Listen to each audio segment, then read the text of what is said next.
নমস্কার বন্ধুরা, মন কিচেনে আপনাদের স্বাগত। আমার চ্যানেলে নতুন হয়ে থাকলে চ্যানেলটিকে সাবস্ক্রাইব করে দেবেন ও পাশে থাকা বেল আইকনটিকে প্রেস করে নোটিফিকেশন অল করে দেবেন, যাতে আমার তৈরি করা ভিডিও সবার প্রথমে আপনাদের কাছে পৌঁছে যেতে পারে। আজ আমার রেসিপি হচ্ছে কাঁচের বাটিতে কাঁচের পায়েস। দেখুন কত সুন্দর হয়েছে, দেখতে এত সুন্দর হয়েছে, ভাবুন খেতে কত সুন্দর হবে। আপনারা একবার হলেও বাড়িতে বানিয়ে দেখবেন, আশা করি খুব ভালো লাগবে খেতে। এটা কিন্তু কাঁচের মতো দেখতে, কিন্তু এটা সাবুর পায়েস।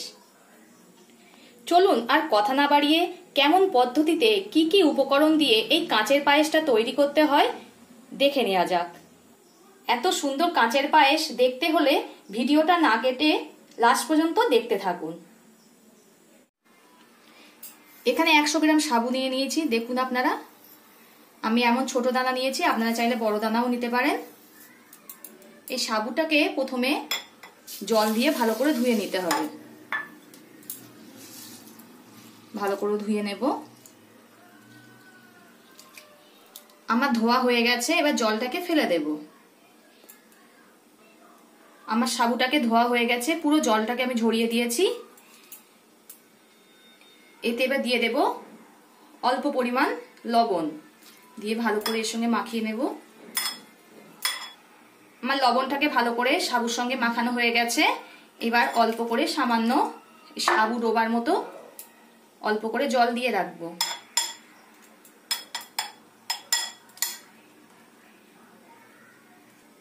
দেখুন আমি খুব অল্প পরিমাণ জল দিয়েছি, একদম সাবু ডোবার মতো। এবার এটাকে 15 মিনিট ভিজিয়ে রাখবো। 15 মিনিট পরে ফিরে এলাম। দেখুন সাবুগুলো ফুলে কেমন মোটা হয়েছে। এই সাবুগুলোকে একটা মিক্সচার জারের মধ্যে নিয়ে নেব।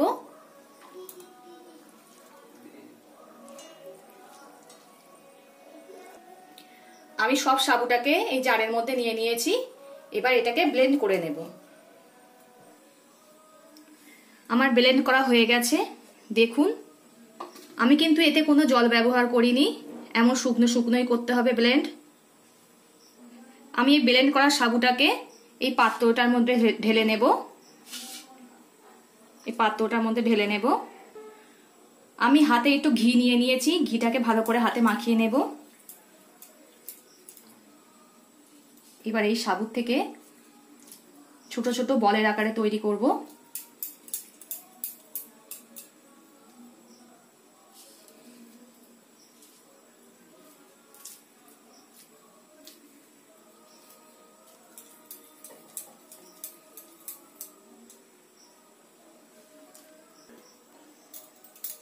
এমন ছোট ছোটই বল করতে হবে।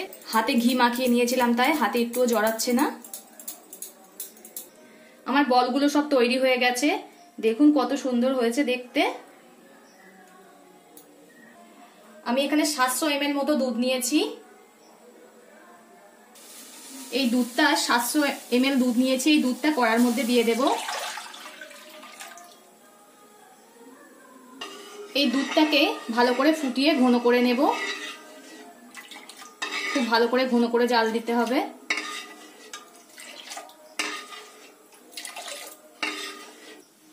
দুধটাকে দেখুন ভালো করে ফুটিয়ে ফুটিয়ে জাল দিয়ে নিচ্ছি। খুব ঘন করে জাল দিতে হবে।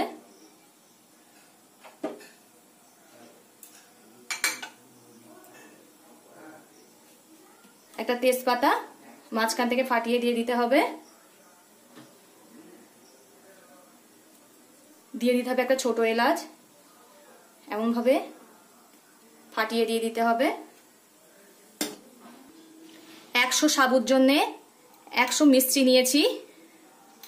এই মিষ্টিটা সব দিয়ে দেব।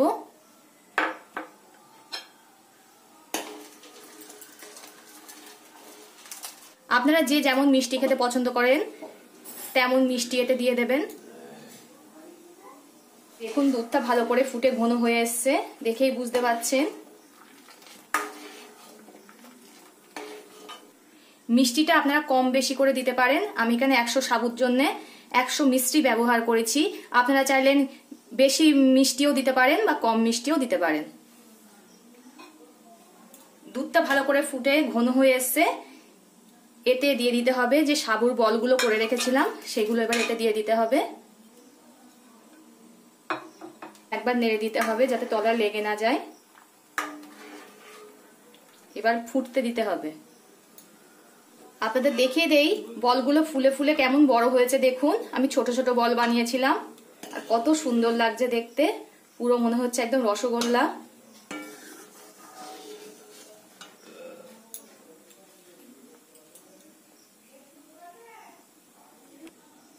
আমার হয়ে গেছে, আমি এবার নামিয়ে নেব। যখন দেখবেন বলগুলো এমন ভেসে উঠেছে তখন বুঝবেন এটা হয়ে গেছে। আর দুধটাও দেখুন কত ঘন হয়ে এসছে। আমি এবার এটাকে নামিয়ে নেব। আমার নামানো হয়ে গেছে, দেখুন কত সুন্দর লাগছে দেখতে আর কত সহজেই বানানো যায়। আপনারা যে কোনো নিরামিষ দিনে বা উপোসের দিনে এই খুব সহজে এটা বানিয়ে নিতে পারেন।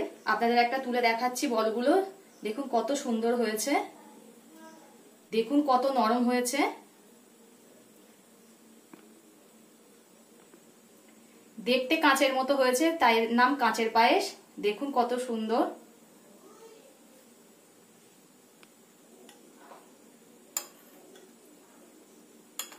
বাচ্চাদের এই রেসিপিটা বানিয়ে দিলে খুবই আনন্দ পাবে। দেখতেও কত সুন্দর, বাচ্চাদের কেন বড়দেরও খেতে খুব ভালো লাগবে। এটা খেতে কিন্তু খুব দারুণ লাগে। আপনারা বাড়িতে একবার ট্রাই করে দেখবেন। আমার এই ভিডিওটা ভালো লাগলে লাইক ও শেয়ার করে দেবেন এবং কমেন্ট করে জানাবেন আপনাদের মতামত। পরবর্তী ভিডিওতে আপনাদের সঙ্গে আবার দেখা হচ্ছে।